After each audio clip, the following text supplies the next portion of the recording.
আমি সুদীপ্তা, এভি নিউজে আপনাদের সকলকে স্বাগত। প্রথমেই চোখ রাখবো নিউজ হেডলাইন্সে।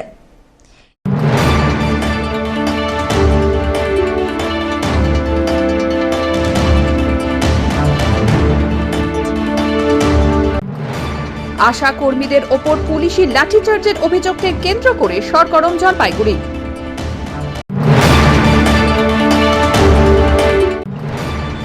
জমজমাট পুজোর বাজার, বিদ্যার দেবীর আরাধনায় এবার ফুলের বদলে কুড়ি ব্যবহার।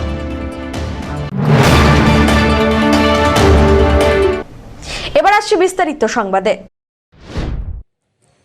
আশা কর্মীদের ওপরে পুলিশি লাঠিচার্জের অভিযোগকে কেন্দ্র করে সরগরম জলপাইগুড়ি। আজ থেকে নয়, এর আগে একাধিক ইস্যুতে সরব হতে দেখা যায় আশা কর্মীদের। নানাবিধ সমস্যায় জর্জরিত হয়ে ওঠায় বারবার প্রতিবাদে মুখর হয়ে ওঠেন তারা, কিন্তু প্রশাসনের পক্ষ থেকে হেলদোল না দেখা মেলায় পুনরায় গর্জে উঠেছেন। এবারে মহানগরীতে আন্দোলনরত আশা কর্মীদের ওপর পুলিশি লাঠিচার্জের অভিযোগকে কেন্দ্র করে জলপাইগুড়িতে প্রতিবাদে ফেটে পড়লেন আশা কর্মীরা। বৃহস্পতিবার পশ্চিমবঙ্গ আশা স্বাস্থ্যকর্মী সংগঠনের সদস্যরা একটি বিক্ষোভ মিছিলের মাধ্যমে জলপাইগুড়ির কোতোয়ালি থানার সামনে উপস্থিত হন। আশা কর্মীদের অভিযোগ, বুধবার কলকাতায় নিজেদের দাবি দাওয়া নিয়ে আন্দোলন করতে গিয়ে পুলিশ নির্মমভাবে তাদের ওপরে লাঠিচার্জ করে। এই ঘটনাকে সম্পূর্ণ অন্যায় আর অমানবিক বলে দাবি করেছেন তারা। তারই প্রতিবাদে জলপাইগুড়িতে বিক্ষোভ কর্মসূচির আয়োজন হয়। বিক্ষোভরত আশা কর্মীরা জানান, গর্ভবতী মায়েদের স্বাস্থ্য সুরক্ষা থেকে শুরু করে সন্তানের জন্ম এবং পরবর্তী পরিচর্যা সমস্ত গুরুত্বপূর্ণ দায়িত্ব দীর্ঘদিন ধরে তারা নিষ্ঠার সঙ্গে পালন করে আসছেন। এই দিনের কর্মসূচির অঙ্গ হিসাবে বিক্ষোভের পাশাপাশি জলপাইগুড়ির কোতোয়ালি থানায় এক ডেপুটেশনে জমা দেওয়ার কর্মসূচি গ্রহণ করেন আশা কর্মীরা। আজকে থানার সামনে আসাটা সত্যি কথাই সকলের জন্য আজকে লজ্জার দিন, যেখানে আমরা আশা কর্মীরা প্রত্যেকটা পরিবারের মা শিশুর জন্ম থেকে মৃত্যু পর্যন্ত তার প্রত্যেকটা পরিবারকে সুরক্ষিত করি। সেইখানে আন্দোলনরত আশা কর্মীরা তারা তাদের নিজের পারিশ্রমিকের টাকা চাইতে এবং আমাদের পারিশ্রমিকের বকেয়া টাকার সুরাহা করতে, স্থায়ীকরণের দাবিতে, 26,000 টাকার বেতনের দাবিতে যারা রাস্তায় নেমেছিল, তাদেরকে যারা আমাদেরকে সুরক্ষা দিয়ে থাকেন সেই সুরক্ষা কর্মী পুলিশেরা নৃশংসভাবে নিয়ে তারা তাদেরকে লাঠিচার্জ করেছে। তাদের প্রতি এটা আমরা জানি, কোনোখানে যদি মদত না থাকে তা তো হয় না। একটা রাজ্য সরকারের পুলিশ রাজ্য সরকারের অনুমতি ছাড়া এই কাজ করতে পারে না। আর আমরা তো সেই জায়গাটার ক্ষেত্রে এমন নয়, আমরা সরকারি কর্মী স্বীকৃতি না পেলেও সরকারি কাজে আমাদেরকে খুব ভালো ব্যবহার করা হয়। এই কারণে আমাদের আন্দোলনকে ঠেকাতে রাজ্য সরকারের পুলিশ দিয়ে কালকে আমাদেরকে দমনপীড়ন করা হয়েছে। তার প্রতিবাদে আজকে আমাদের এখানে বিক্ষোভ সমাবেশ, এবং আমরা সেই জায়গাটার ক্ষেত্রে সুপারিনটেন্ডেন্টের কাছে যাব। আমরা এর বিষয় নিয়ে আলোচনা করব বা কথা বলবো যে কেন আন্দোলন করলেই পুলিশ লাঠিপেটা করে। 26,000 শিক্ষক থেকে শুরু করে অভয়ার বিচার সমস্ত কিছুতেই আমরা দেখে নিলাম। এখন বাকি ছিলাম শুধুমাত্র আমরাও এখন আন্দোলন করলে পারে লাঠিপেটা হবে। এটা চলতে পারে না। এর বিরুদ্ধে বিক্ষোভেই আজকের আমাদের এখানে আসা। সব্যসাচী মজুমদারের report.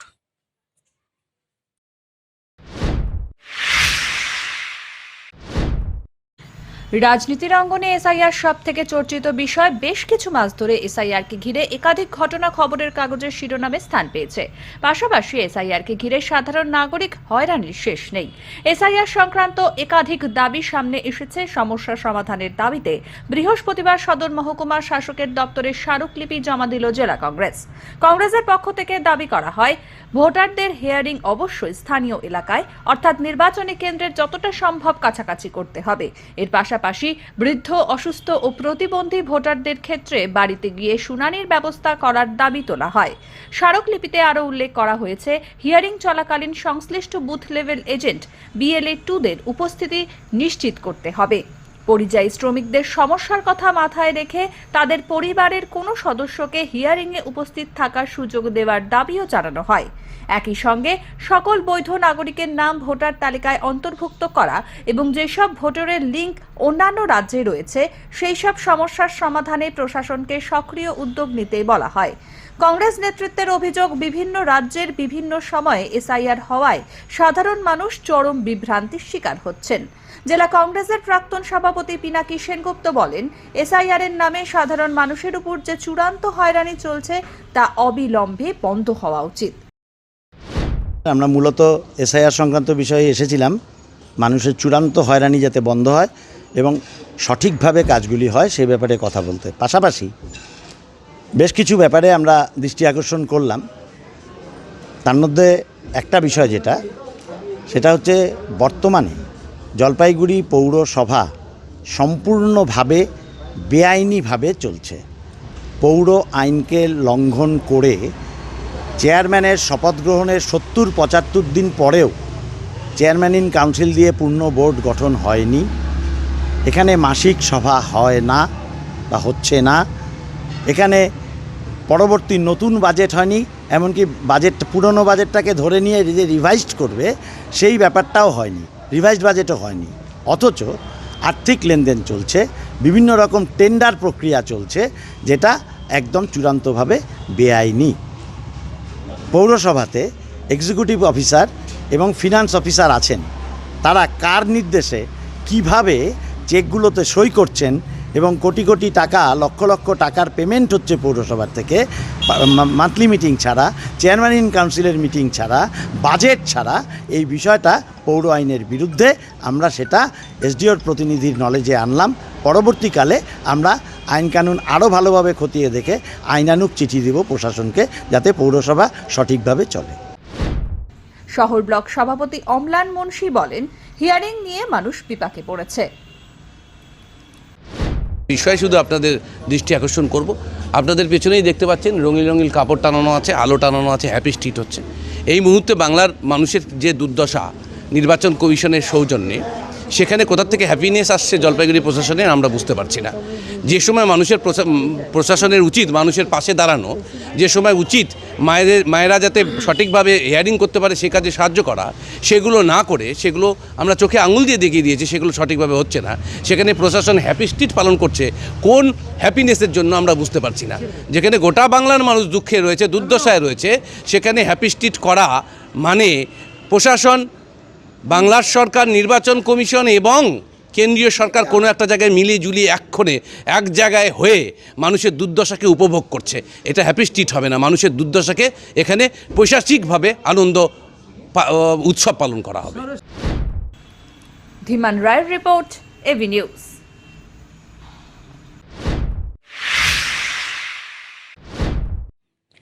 I salute Netaji and Azad Hind soldier. ৮২ lakh টাকা ব্যয় করে নেতাজির মূর্তি সংরক্ষণের উদ্যোগে উত্তরবঙ্গ উন্নয়ন দপ্তর। জলপাইগুড়ি শহরের করলা নদীর পাড়ে এটি দেশের মধ্যে স্থাপিত নেতাজির প্রথম মর্মর মূর্তি। ১৯৫১ সালে নেতাজির ৫৪তম জন্মদিনে জলপাইগুড়ির বাসিন্দা স্বাধীনতা সংগ্রামী কবিরাজ সতীশচন্দ্র লাহিড়ী সেই মূর্তিটি স্থাপন করেন। মূর্তির পাশে রাখা হয় ইম্ফলে নিহত আজাদ হিন্দ সৈনিকদের অস্থি আর চিতাভস্ম। উদ্বোধন করেছিলেন তৎকালীন বিচারপতি রাধা বিনোদ পাল। নেতাজির মূর্তি স্থাপনের ৭৫ বছর পূর্তি উপলক্ষে সংরক্ষণ কেন্দ্র সংস্কার সহ একাধিক উদ্যোগ নিয়েছে উত্তরবঙ্গ উন্নয়ন দপ্তর। ইতিমধ্যেই শুরু হয়েছে কাজ। বাইরে লাইট অ্যান্ড সাউন্ডের মাধ্যমে তুলে ধরা হবে নেতাজির জীবনের দীর্ঘ ইতিহাস। তৈরি করা হচ্ছে সেলফি জোন, সেখানে লেখা রয়েছে I salute Netaji and Azad Hind soldier. 1951 সালে সতীশচন্দ্র কবিরাজ এবং তার সহযোগীবৃন্দ যে নেতাজির মর্মর মূর্তি প্রতিষ্ঠা করেছিলেন, তার ৭৫ বছর পার হলো। এই বছরে আমরা স্বর্গীয় সতীশচন্দ্র কবিরাজ এবং তার সহযোগীবৃন্দের প্রতি শ্রদ্ধা জানিয়ে ৪ ফেব্রুয়ারি একটি বিশেষ অনুষ্ঠান করব এবং নেতাজির এই মর্মর মূর্তির ৭৫ বছর পূর্তি উপলক্ষে আমরা যে বিশেষ অনুষ্ঠানের আয়োজন করেছি। যেহেতু এবছর ২৩শে জানুয়ারি সরস্বতী পূজা এবং নেতাজির জন্মদিন একই সঙ্গে পড়েছে, তাই আমরা ৪ ফেব্রুয়ারি এই অনুষ্ঠানটি করব।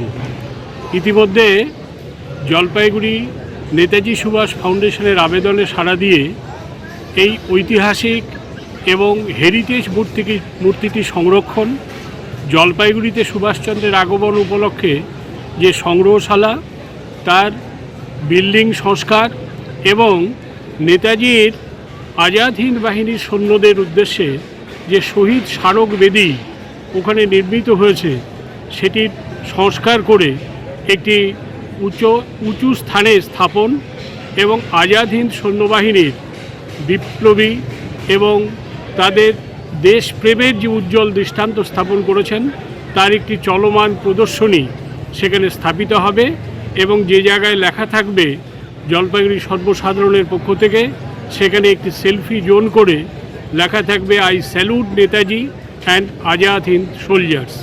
এই বিশেষ প্রকল্পটির জন্য উত্তরবঙ্গ উন্নয়ন দপ্তর 82 লক্ষ টাকা মঞ্জুর করেছেন। তার প্রাথমিক কাজ শুরু হয়েছে। সমস্ত পরিকল্পনা অনুসারে আমরা আশা করছি 2-3 মাসের মধ্যে এই কাজ সম্পন্ন হবে। এই যে 75 বছর নেতাজি মূর্তিটাকে নতুন করে সংরক্ষণ এবং সেটাকে লাইট অ্যান্ড সাউন্ডের মাধ্যমে এই উদ্যোগটা উত্তরবঙ্গ কতটা কার্যকর? না, এটা তো খুবই সাধু উদ্যোগ এবং এর জন্য কর্তৃপক্ষকে ধন্যবাদ জানাতে হয় যে এই একটা ঐতিহ্যশালী একটা মূর্তি যেটা এতদিন আগে স্থাপন করা এবং তার মধ্যে যে লাইট অ্যান্ড সাউন্ডের মাধ্যমে যে আপামর জনবাসীর সামনে জনগণের সামনে যে ওনার যে বৈচিত্র্যটা তুলে ধরা হচ্ছে, ওনার চিত্রটাকে সবার সামনে তুলে ধরা হচ্ছে এবং এই মূর্তিটার যে সবথেকে বড় কথা যে সংরক্ষণ এবং তাকে মানুষের সামনে প্রদর্শন করা হচ্ছে, এটা খুবই সাধু উদ্যোগ। পিনাকি শীলের রিপোর্ট।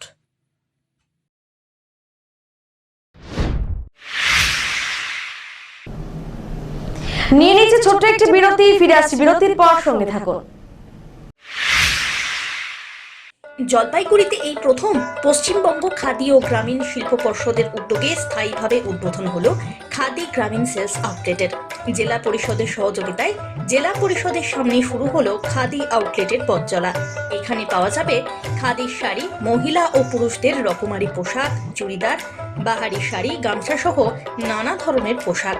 এছাড়াও স্বনির্ভর গোষ্ঠীর মহিলাদের হাতে তৈরি করা খেজুরের গুড়, মধু, ঘি সহ বিভিন্ন খাদ্য সামগ্রী মিলবে স্টল থেকে।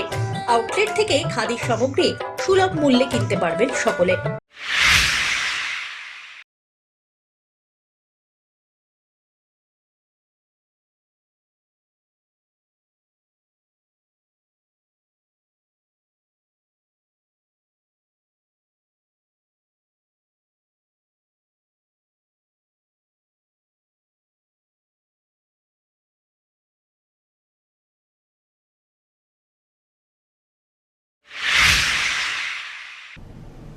ফিরে এলাম বিরতির পর। দীর্ঘদিনের দাবি আজও অধরা। সংস্কারের অভাবে ধুঁকছে পুকুর। পুনরায় খবরের পাতায় জায়গা করে নিল জলপাইগুড়ি পৌরসভার 12 নম্বর ওয়ার্ডের পুকুর। পুকুর পরিষ্কারকে ঘিরে দুর্নীতির অভিযোগ উঠল জলপাইগুড়ি পুরসভার 12 নম্বর ওয়ার্ডে। অভিযোগের জেরে পুকুর পরিষ্কারের কাজ বন্ধ করে দিল ওই ওয়ার্ডের কাউন্সিলর মনীন্দ্রনাথ বর্মন। জলপাইগুড়ি জেলার পৌরসভার অন্তর্গত 12 নম্বর ওয়ার্ডের হাই স্কুলের পাশের পুকুরটি দীর্ঘদিন ধরে মাটি ও পুরসভার নোংরায় ভরে গিয়েছিল। পুকুর পরিষ্কারের জন্য এক কন্ট্রাক্টরকে কাজ দেওয়া হয়, যদিও তা টেন্ডারের প্রক্রিয়ার মাধ্যমে বলে অভিযোগ। কাউন্সিলরের দাবি, পুকুর থেকে তোলা মাটি 12 নম্বর ওয়ার্ডের বিভিন্ন স্কুলের উন্নয়নমূলক কাজে ব্যবহারের কথা থাকলেও সেই মাটি বাইরে নিয়ে গিয়ে বিক্রি করা হচ্ছে। এই অনিয়মের অভিযোগ তুলে তিনি অবিলম্বে কাজ বন্ধের নির্দেশ দেন। মনীন্দ্রনাথ বর্মনের বক্তব্য, আগে নিজের এলাকার উন্নয়ন হবে, তারপর অন্য কোথাও মাটি দেওয়া যাবে। ঘটনার জেরে এলাকায় চাঞ্চল্য ছড়িয়েছে। ব্যাপারটা হলো জলপাইগুড়ি হাই স্কুলের পুকুর, এটা বহুদিনের সমস্যা।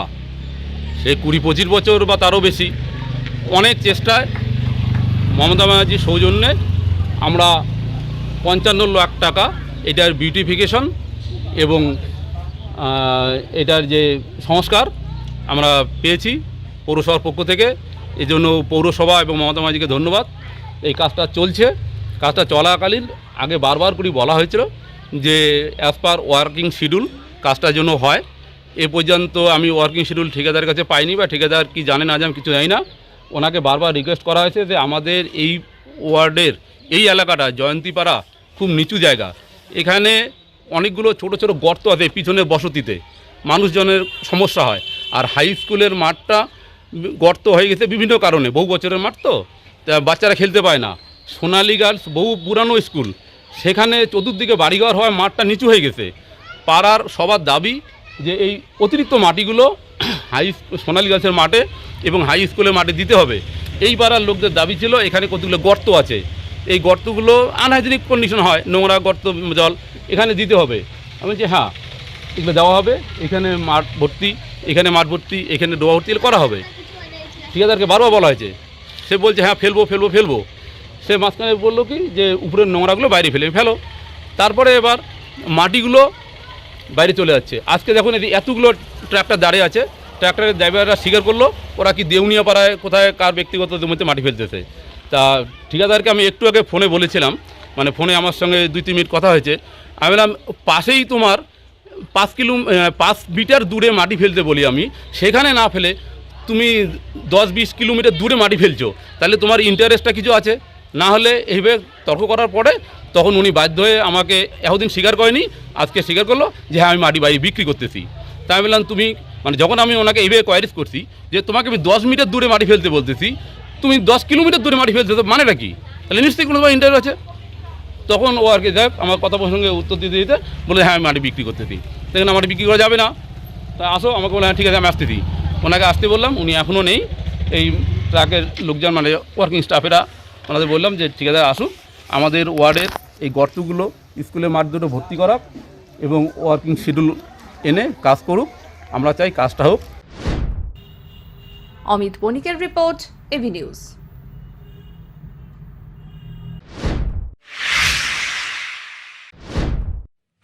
শতবর্ষপূর্তি উপলক্ষে রাষ্ট্রীয় স্বয়ংসেবক সংঘের উদ্যোগে অনুষ্ঠিত হচ্ছে হিন্দু সম্মেলন।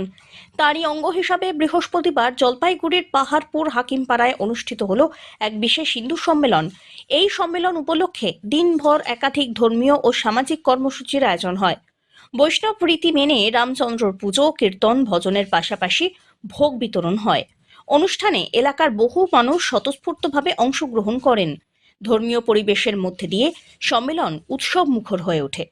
উদ্যোক্তাদের পক্ষ থেকে জানানো হয়েছে, রাষ্ট্রীয় স্বয়ংসেবক সংঘের শতবর্ষ উপলক্ষে দেশের বিভিন্ন প্রান্তের গ্রাম এবং শহরে এই ধরনের সম্মেলনের আয়োজন হচ্ছে, যার মূল উদ্দেশ্য হল হিন্দু সনাতনী সমাজকে আরও সংগঠিত আর বলিষ্ঠ করে তোলা, সমাজের মধ্যে ঐক্য আর ভ্রাতৃত্ববোধ গড়ে তোলা আর একে অপরের সঙ্গে সৌহার্দ্যপূর্ণ সম্পর্ক বজায় রাখা।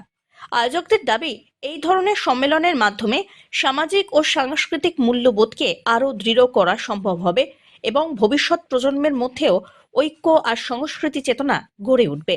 সম্মেলনকে ঘিরে গোটা হাকিমপাড়া এলাকায় বিশেষ উৎসাহ আর উদ্দীপনা চোখে পড়ার মতো। দেখুন, সারা ভারতবর্ষ জুড়ে রাষ্ট্রীয় স্বয়ংসেবক সংঘ তার শতবর্ষ পূর্তি উপলক্ষে শহর গ্রামে সব জায়গাতে হিন্দু সম্মেলন হচ্ছে। হিন্দু সম্মেলন করার উদ্দেশ্য আমাদের পঞ্চ পরিবর্তন।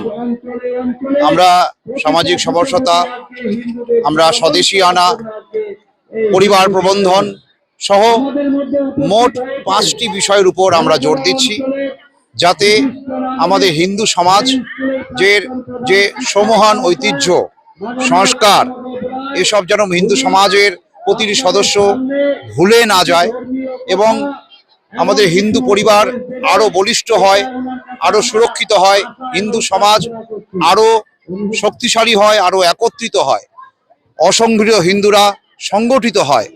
সেই উদ্দেশ্যে আমরা রাষ্ট্রীয় স্বয়ংসেবক সংঘের এই শতবর্ষ পূর্তি উপলক্ষে 101 বছর এই চলছে, সে উপলক্ষে সারা দেশ জুড়ে এবং আমাদের পশ্চিমবাংলা এবং রাজগঞ্জ বিধানসভার প্রতিটি অঞ্চলে এইভাবে হিন্দু সম্মেলন হচ্ছে। সব্যসাচী মজুমদারের রিপোর্ট।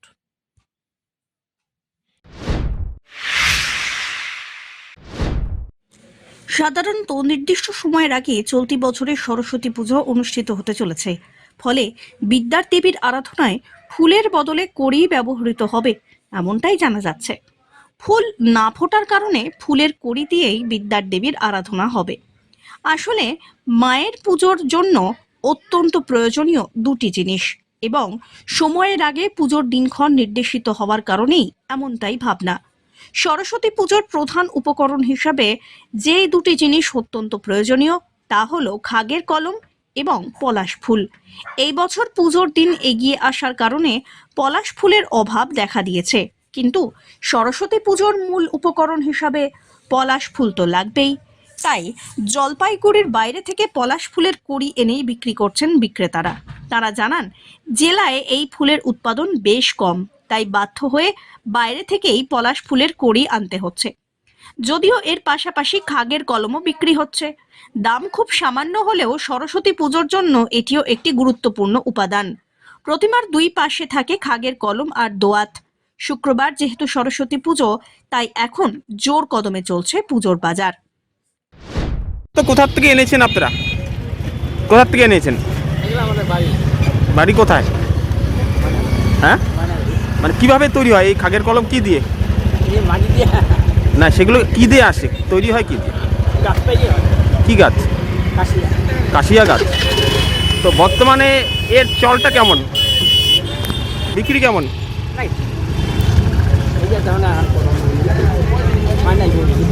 অথচ এটা তো দরকার।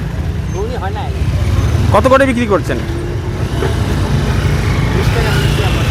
20 টাকা। কয়টা থাকে? 50টা। 20 টাকা, 30 টাকা, তবুও বিক্রি নেই। কেমন বলে? এর চাহিদা তো ভালোই আছে, কিন্তু বাজারে পাওয়া যাচ্ছে না। তো আমরা যেখান থেকে নিয়ে আসছি সেখানে মাল ছিল না গাছের মধ্যে, সেই ধাবড়ার থেকে নিয়ে আসছি এই মাল। আর খাগের কলম? একদম নিজে বানিয়েছি। কি দিয়ে হয় এটা? এটা যে কাশিয়া বলে, ওটা দিয়ে বানিয়েছি। আচ্ছা, তো এবার পলাশ ফুলে তো ফুল দেখা যাচ্ছে না। না, এবার ফুল কলম, এটা খাগের কলম। আচ্ছা, এটা তো এবার এটা এরকমই কলি বেচতেছি। কত করে বিক্রি করছে? 10 টাকা, 20 টাকা, যে যেরকম নেবে পাইকারি, সেটা সেটাই কাজ করতেছি। মানে এগুলো কি বাইরের থেকে আনতে হয়? বাইরে থেকে তৈরি হয়, এটা ধাবড়া থেকে আনছি। ধাবড়া, ফুলবাড়ি, বাইরে থেকে নিয়ে এসছি। অমিত বণিকের রিপোর্ট।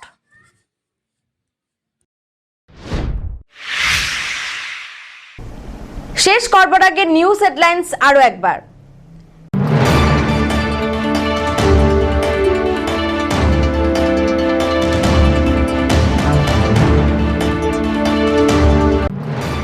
আশা কর্মীদের ওপর পুলিশি লাঠিচার্জের অভিযোগকে কেন্দ্র করে সরগরম জলপাইগুড়ি।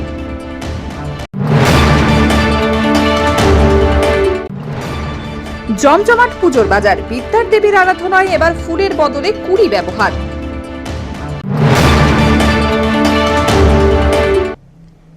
এখনকার মতন এভি নিউজ এ পর্যন্তই। পরবর্তীতে আসছি আরো সংবাদ নিয়ে। দেখতে থাকুন আমার ভিশন। নমস্কার।